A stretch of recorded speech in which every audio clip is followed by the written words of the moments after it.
ठीक है, आज हम करने वाले हैं रासायनिक अभिक्रिया के प्रकार। ठीक है, कितने प्रकार की होती है। सबसे पहले इसमें रासायनिक अभिक्रिया, इसका मतलब आपको पता ही है, जब दो पदार्थ आपस में मिले और मिलकर कोई नई चीज़ बनाए, नया पदार्थ बनाए, नया यौगिक बनाए, तो वहाँ होती है रासायनिक अभिक्रिया। ठीक है, अब जो दो पदार्थ है वो कितने तरीके से मिल सकते हैं, या जो दो पदार्थ मिल रहे हैं, क्या एक अकेला एक पदार्थ ही क्या दो नए पदार्थ बना सकता है, ऐसा क्या हो सकता है, या ऐसा नहीं हो सकता है, क्यों नहीं हो सकता है, वो सारी चीज़ें हम अभिक्रिया के प्रकार में पढ़ेंगे कि जो दो पदार्थ आपस में मिलते हैं वो कितने तरीक़ों से मिल सकते हैं। ठीक है, तो रासायनिक अभिक्रिया है, ये टोटल इसके प्रकार है ना, वो 4 प्रकार के होते हैं। कितने प्रकार के होते हैं ये? 4 प्रकार होते हैं इसके। कौन कौन से होते हैं इनको हम एक ही साथ पढ़ेंगे ताकि आपको चारों के चारों उनके अंदर क्या डिफरेंस होता है, क्या फ़र्क होता है, वो साथ में ही क्लियर हो जाए। ठीक है, इसमें जो पहला प्रकार होता है ना, रासायनिक अभिक्रिया का पहला प्रकार है, या पहली जो टाइप होती है वो होती है संयोजन अभिक्रिया।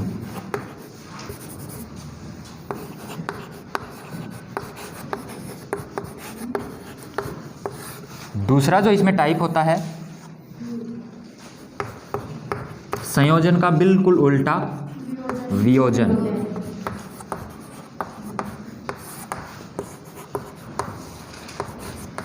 वियोजन अभिक्रिया। ठीक है, फिर तीसरा जो टाइप है वो होता है विस्थापन अभिक्रिया।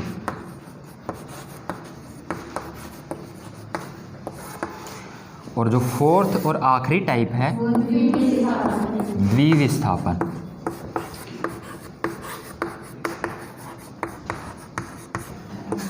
यहाँ से एग्ज़ाम के अंदर भी पक्का क्वेश्चन आता ही आता है, या तो यहाँ से आएगा, या संतुलित कैसे करते हैं वहाँ से आएगा, या फिर इससे नेक्स्ट जो टॉपिक हम करेंगे उपचयन और अपचयन, रिडॉक्स एंड ऑक्सीडेशन। ठीक है, रिडॉक्स के अंदर ही दोनों शामिल होते हैं, ऑक्सीडेशन और रिडक्शन। ठीक है, अपचयन और उपचयन। चलो, द्विविस्थापन अभिक्रिया। इंग्लिश में इसको बोलते हैं संयोजन अभिक्रिया है, इसी को बोलते हैं कॉम्बिनेशन रिएक्शन। ठीक है, कॉम्बिनेशन रिएक्शन। इसी रिएक्शन को मैं कई बार शॉर्ट फॉर्म में ये लिख दूंगा तो समझ जाऊंगा। ठीक है, रिएक्शन, आरक्षण। ठीक है, शॉर्ट फॉर्म में ऐसे लिख देता हूँ। वियोजन, इसी कॉम्बिनेशन का जो उल्टा होता है वो होता है डिसोसिएशन। डिसोसिएशन का मतलब होता है टूटना। ठीक है, विस्थापन का मतलब होता है डिस्प्लेसमेंट। ठीक है, ये इंग्लिश में आपके लिए इसलिए लिख रहा हूँ ताकि आपको दो चीज़ें एक साथ याद रहें। बाई चांस आप संयोजन भूल जाओ तो कॉम्बिनेशन याद रहे, वियोजन भूल जाओ डिसोसिएशन याद रहे, विस्थापन भूल जाओ डिस्प्लेसमेंट याद रहे, और ये है द्विविस्थापन यानी कि डबल डिस्प्लेसमेंट।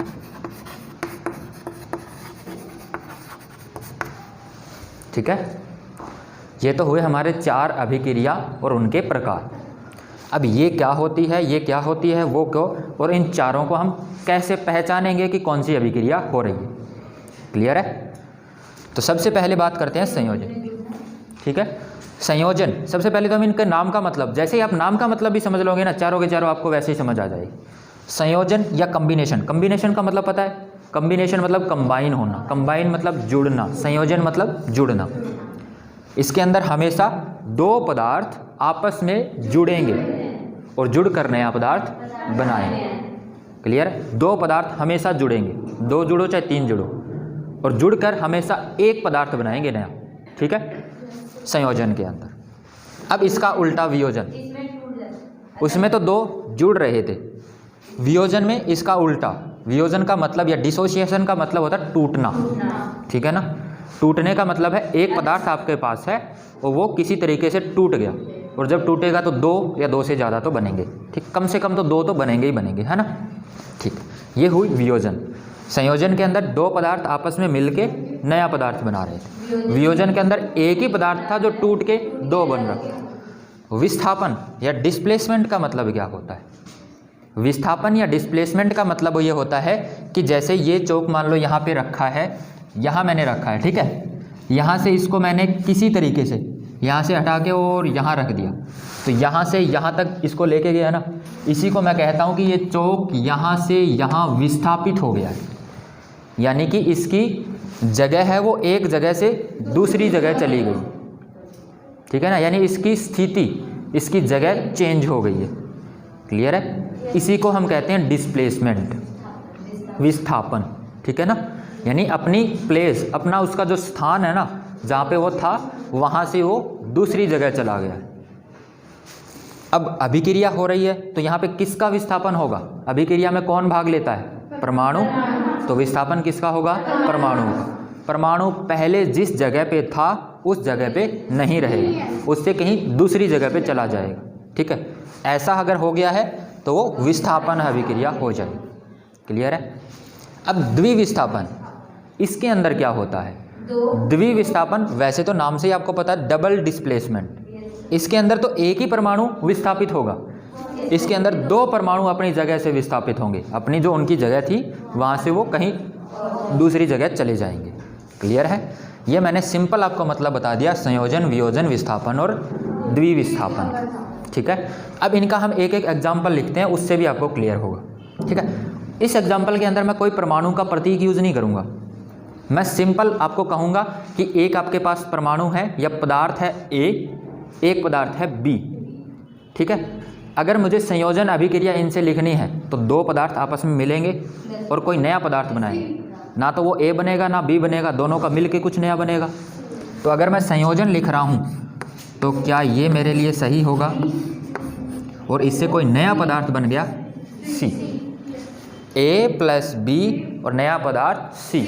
अब यहाँ पे कोई भी परमाणु हो सकते हैं, ठीक है ना, क्लियर है। लेकिन वो होंगे क्या? इसी स्ट्रक्चर में होंगे, यहाँ दो पदार्थ होंगे। अच्छा ये क्या है? अभिकारक, उत्पाद। अभिकारक के अंदर हमेशा दो या दो से ज़्यादा पदार्थ मिलकर उत्पाद में कितना है? एक ही है, एक पदार्थ बनाएंगे। दो पदार्थ मिलकर एक उत्पाद बना रहे हों तो वो अभिक्रिया कैसी होगी? क्लियर है? एक बार फिर से रिपीट, दो पदार्थ आपस में मिलकर और एक ही उत्पाद बना रहे हैं, उत्पाद के अंदर एक ही पदार्थ है, ऐसी अगर अभिक्रिया आपको कहीं पे दिख जाए तो कैसी होगी वो? संयोजन अभिक्रिया। अब बात करते हैं वियोजन में, बिल्कुल यही एग्जांपल लेता हूँ।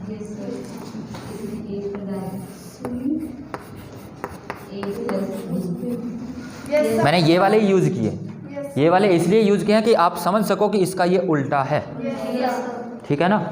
यहाँ पे क्या है? एक, अब ये क्या है? अभिकारक है, ये उत्पाद है, यानी एक ही अभिकारक टूटकर दो उत्पाद बन गए। क्या बना ये? वियोजन अभिक्रिया। क्लियर है सबको? ठीक है। अब बात करते हैं डिस्प्लेसमेंट की। डिस्प्लेसमेंट में ऐसे प्रतीक यूज़ तो हम करेंगे लेकिन थोड़ा सा दूसरे तरीके से। देखो कैसे, मैंने लिया ए, अब यहाँ पे बी सी मेरे को लेने पड़ेंगे, क्योंकि अगर नहीं लूँगा तो आपको पता ही नहीं चल पाएगा कौन विस्थापित हुआ है, किसकी जगह चेंज हुई है, ठीक है ना। अब इनमें से ये वाला है ना, ये इनमें से एक को निकाल के बाहर कर देता है, यानी इनमें से एक की जगह बदल जाती है, और जिसकी जगह बदलती हम उसको कहते हैं कि वो विस्थापित हो गया। देखो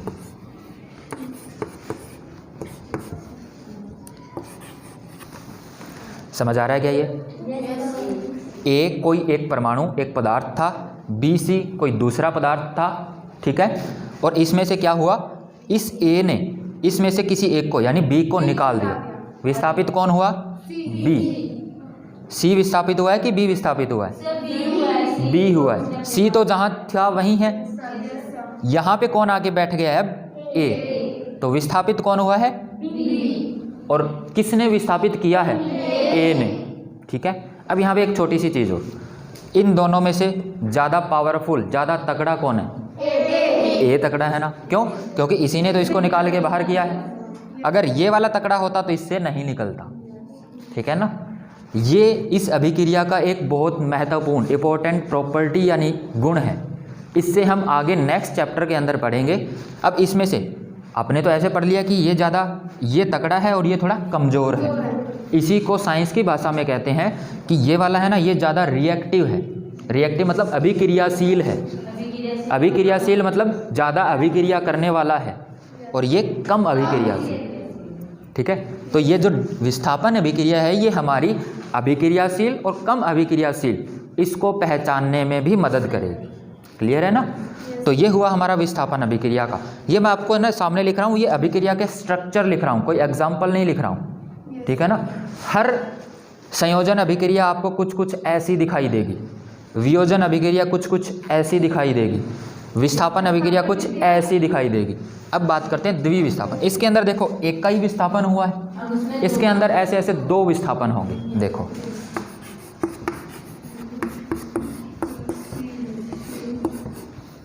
अब देखो इसमें विस्थापन करना है हमें, अगर मैं ऐसे लिख दूं तो विस्थापन आपको दिखाएगा ही नहीं। देखो मैं करता हूं विस्थापन, हुआ है क्या विस्थापन? ए उठ के यहाँ चला गया है, ठीक है, और सी उठ के यहाँ आ गया है। सी ने किसको विस्थापित किया? ए को। ए ने किसको किया? सी को। ठीक है, यानी इन दोनों में से कोई तगड़ा नहीं है, दोनों एक दूसरे की जगह चले गए। ठीक है, यहाँ पे क्या हुआ? इसका भी विस्थापन हुआ, इसका भी, यानी दो विस्थापन हुए यहाँ पे, इसीलिए क्या है? द्विविस्थापन, डबल डिस्प्लेसमेंट हुआ है यहाँ पे। क्लियर है ना? द्विविस्थापन कुछ कुछ वैसी दिखेगी, विस्थापन कुछ कुछ ऐसी दिखेगी, वियोजन कुछ ऐसी दिखेगी, और संयोजन कुछ ऐसी दिखेगी। क्लियर है? ये तो हुआ समझने का तरीका और समझाने का तरीका। अब इसकी परिभाषा अगर आपको लिखनी हो तो वो कैसे लिखोगे? ठीक है, संयोजन अभिक्रिया की अगर आप लिखोगे तो कैसे लिखोगे? इसके अंदर दो अभिकारक, दो या दो से ज़्यादा अभिकारक मिलकर एक उत्पाद बनाते हैं। ठीक है ना? इसकी पहचान क्या है? एक ही उत्पाद। इसकी पहचान क्या है? एक अभिकारक टूटकर दो या दो से ज़्यादा उत्पाद बनाते हैं। ठीक है, उसके अंदर एक अभिकारक के अंदर एक पदार्थ में से एक तत्व वो विस्थापित हो जाता है और दूसरा उसको वहाँ से विस्थापित कर देता है या निकाल देता है। ठीक है, वो विस्थापन के अंदर। और द्विविस्थापन के अंदर एक तत्व दूसरे को और दूसरा तत्व उसको, यानी कि वो क्या करते हैं एक्चुअल में, इसको है ना, इसको हम क्या करते हैं, एक चीज़ यहाँ पे समझने वाली है, वो ये कि जैसे इसका एग्जांपल मैं अगर आपको दूं, मान लो ये ए भी है ना, ये एक किस्म का ये है, ठीक है, ये ए है, ये बी है। ठीक है, दो परमाणु हो गए यहाँ पे भी ये दो परमाणु थे, मैग्नीशियम और ऑक्साइड, दोनों मिलके एक यौगिक बनाया हुआ है। अगर मैं इसको बीच में से तोड़ देता हूँ तो एक Mg अलग निकलेगा, O अलग निकलेगा। ठीक है, जब ये अलग अलग निकलते हैं ना, तो अब जब ये जैसे ही हमने इनको अलग अलग कर दिया तो हमें इनकी संयोजकताएं दिखानी पड़ेगी। क्यों? क्योंकि इसने क्या किया था, इसको इलेक्ट्रॉन दिए थे और इसने इलेक्ट्रॉन लिए थे। जब इनकी आपस में टूटी गई है, इनकी दोस्ती यारी दोस्ती आपस में टूट गई है, तो जो पहले लेन देन किया था वो वापस करना पड़ेगा। यानी कि इसने जो इसको इलेक्ट्रॉन दिए थे वो या तो ये दे देगा, अगर नहीं देगा तो इसके ऊपर क्या आ जाएगा, चार्ज। इसने इसको दो इलेक्ट्रॉन दे रखे हैं तो इसके ऊपर प्लस का चार्ज और इसके ऊपर माइनस का चार्ज। ये एक्चुअल में क्या है, इनकी संयोजकताएं ही हैं, है ना। जब भी आप कोई भी ऐसे यौगिक को तोड़ते हो तो ऐसे दो अलग अलग होते हैं जिनको हम कहते हैं आयन। क्या कहते हैं? आयन। ये किसका आयन? मैग्नीशियम का। ये किसका? ऑक्सीजन। क्लियर है? ऐसे ही यहाँ पे ए और बी में से एक, इन दोनों को जब बीच में से तोड़ेंगे तो ये दोनों आयन अलग होंगे, ऐसे ही यहाँ से आयन अलग होंगे। ठीक है ना। तो ये ए जो है यहाँ से इससे टूट के और डी के साथ मिला है, सी यहाँ से टूट के बी के साथ मिला है। ठीक है, तो यहाँ पे किसका फेरबदल हुआ है, परमाणुओं का या परमाणु के आयनों का? परमाणु के आयनों का। क्यों? क्योंकि जब ये टूटते हैं तो इनसे आयन निकलते हैं बाहर। ठीक है ना। आयन क्या होते हैं? आयन वो परमाणु जिनके ऊपर कुछ आवेश होता है, कुछ चार्ज होता है, उन्हें हम कहते हैं आयन। जैसे कि इसके ऊपर कितना चार्ज है? +2। इसके ऊपर कितना चार्ज है? -2। ठीक है ना। तो ये है इनके ऊपर आवेश, इसलिए ये क्या है? आयन। क्या ये भी आयन है? ये आयन नहीं है, ये आयन है। क्यों? इसके ऊपर आवेश है, इसके ऊपर आवेश नहीं है। तो आयन को आपके पहचानना भी आना चाहिए। तो द्विविस्थापन अभिक्रिया के अंदर किसका आदान प्रदान, एक्सचेंज होता है? आयनों का एक्सचेंज होता है। ठीक है ना। यहाँ पे से ये आयन निकलेगा इधर चला जाएगा और ये आयन निकलेगा इधर आ जाएगा। क्लियर हुआ? ठीक है, तो अब हम इनकी परिभाषा लिख लेते हैं एक एक करके। संयोजन अभिक्रिया में अभिक्रिया की एक छोटी सी परिभाषा हो गई। ठीक है, इसके आगे वो तो लिख ही सकते हो, जब एक अभिकारक टूटकर दो या दो से ज़्यादा उत्पाद बनाना है तो वह वियोजन अभिक्रिया कहलाती है, और यह संयोजन अभिक्रिया कहलाती है। वो नीचे एक लाइन तो आप लिख ही सकते हो। जब एक अभिकारक दूसरे अभिकारक से एक तत्व को विस्थापित कर देता तो वहाँ क्या होगी? विस्थापन अभिक्रिया। ठीक है, इसका जो स्ट्रक्चर है वो आपने लिख ही लिया है। ऐसे ही यहाँ पे क्या होता है, जब दो अभिकारक हमने देखे थे, एक AB था एक CD था, दोनों आपस में टूटे। AB वाले ने अपना आयन CD को दे दिया और CD वाले ने अपना आयन AB को दे दिया था। ठीक है ना, तो यहाँ में आयनों का आदान प्रदान, इसे ही आदान प्रदान कहते हैं। आदान प्रदान या इंग्लिश में बोले एक्सचेंज या लेन देन। लेन देन कैसे होता है पता ही है, आपने एक चीज़ दी दूसरे से दूसरी ले ली, उसके बदले में ले ली, इसे कहते हैं एक्सचेंज, आदान प्रदान। यहाँ पे क्या है, आयनों का एक्सचेंज होता है। क्लियर है? ये हमने कर लिया संयोजन, वियोजन, विस्थापन और द्विविस्थापन अभिक्रिया की परिभाषा। ठीक है ना। अब इसके बाद हम करते हैं इनका एक एक करके एग्जाम्पल, तो आप समझते भी जाओगे कि कौन सा किसका एग्जाम्पल है। ठीक है, सबने सोच लिया? अच्छे से पहले से स्टार्ट करते हैं। ये पहले वाली अभिक्रिया, सबसे पहले तो मुझे इसका शब्द समीकरण आप बताओगे। ये क्या है? ये पूरा कॉपर सल्फेट, जिंक सल्फेट, और ये कॉपर। ठीक है, ये पढ़ना आपको आ गया, मतलब आपने सीखना स्टार्ट कर दिया है। ठीक है, साइंस और साइंस के अंदर केमिस्ट्री। ठीक है ना।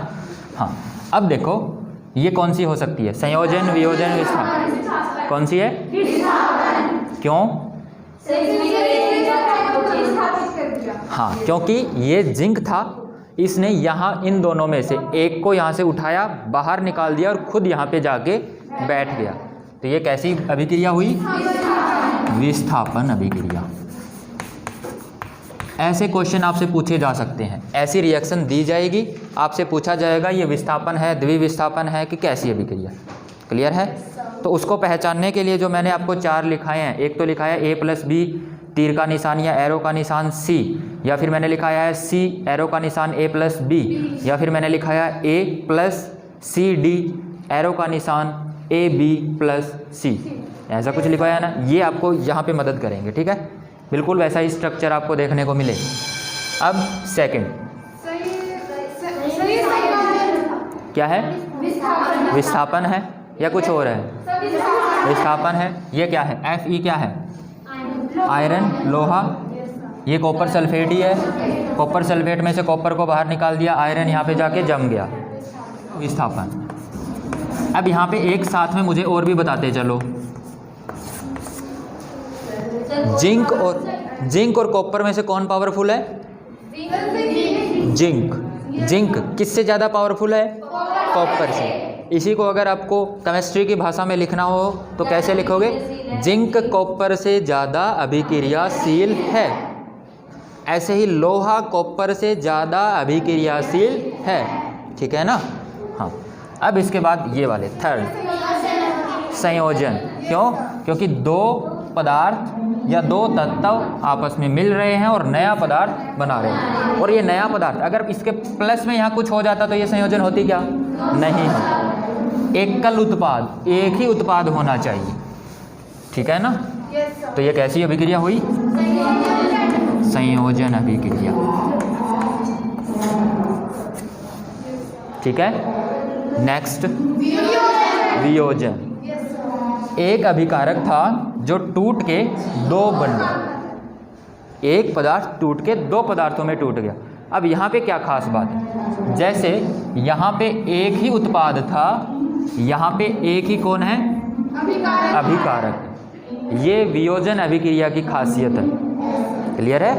ठीक है, तो ये कौन सी हुई? वियोजन। ये वियोजन अभिक्रिया हुई। ठीक है। 9 पांचवा द्विविस्थापन। कैसे?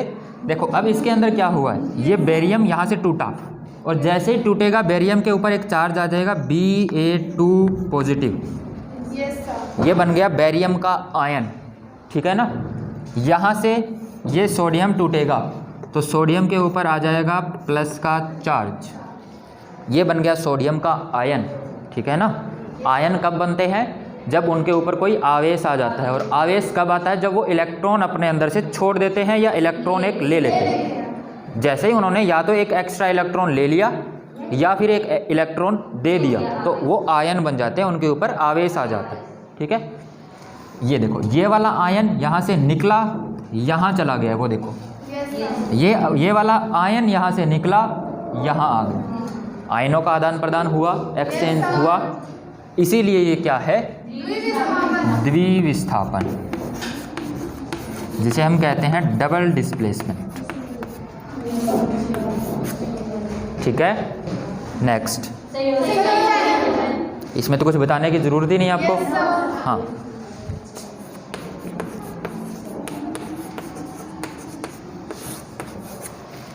Mg+O2, तो मुझे बताओ ये क्या है।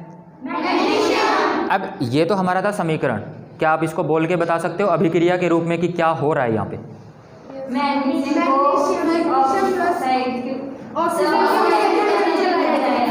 इसको जब बोलना है कैसे बोलोगे, मैग्नीशियम को ऑक्सीजन की उपस्थिति में जलाया गया है तो मैग्नीशियम ऑक्साइड है।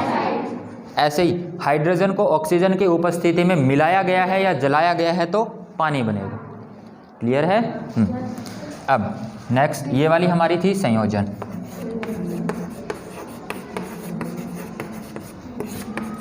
इसके बाद ये विस्थापन, ये हर एक के हमने एग्जाम्पल कर लिए। क्लियर है। अब संयोजन और विस्थापन, वियोजन और द्विविस्थापन, चारों के चारों क्लियर हुई कुछ। अब इसके बाद एक क्वेश्चन है, कल जो हमने किया था 8th क्वेश्चन एक्सरसाइज का, कल मैंने इसके प्रतीक वो आपको लिख दिए थे, ठीक है। अब बस आपको इसको पढ़ते जाना है और बताते जाना है कैसा प्रकार होगा, ठीक है। क्वेश्चन नंबर 8 है, NCERT अपनी बुक का एक्सरसाइज क्वेश्चन 8।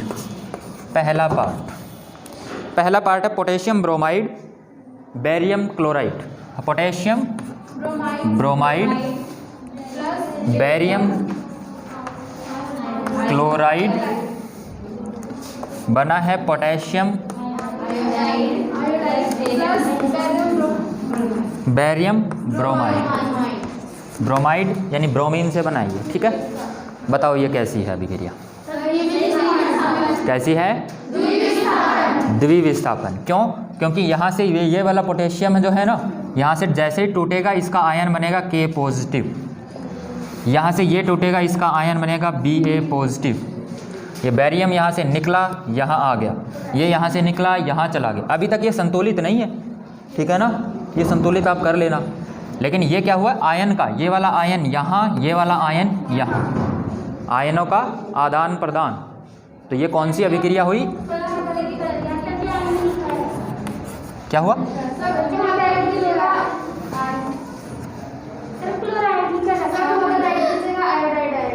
अच्छा इसमें आयोडाइड है, इसमें आयोडाइड है, ठीक ठीक। इसे कहते हैं अच्छे बच्चे, ठीक है, बहुत बढ़िया। चलो ये कौन सी हुई, द्विविस्थापन। क्यों हुई ये सही समझ में आ रही है कि नहीं, बहुत बढ़िया।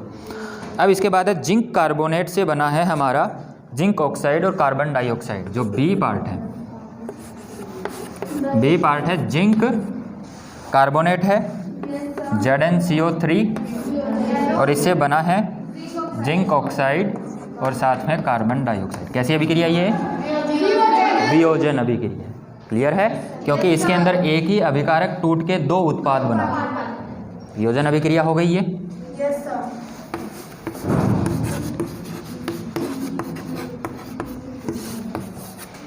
ठीक है। इसके बाद C part, hydrogen plus chlorine, H2 plus Cl2 hydrogen chloride, और इसी को हम एक और चीज़ भी बोलते हैं हाइड्रोक्लोरिक अम्ल। कैसी अभिक्रिया हुई है? संयोजन अभिक्रिया। समझ आ रहा है?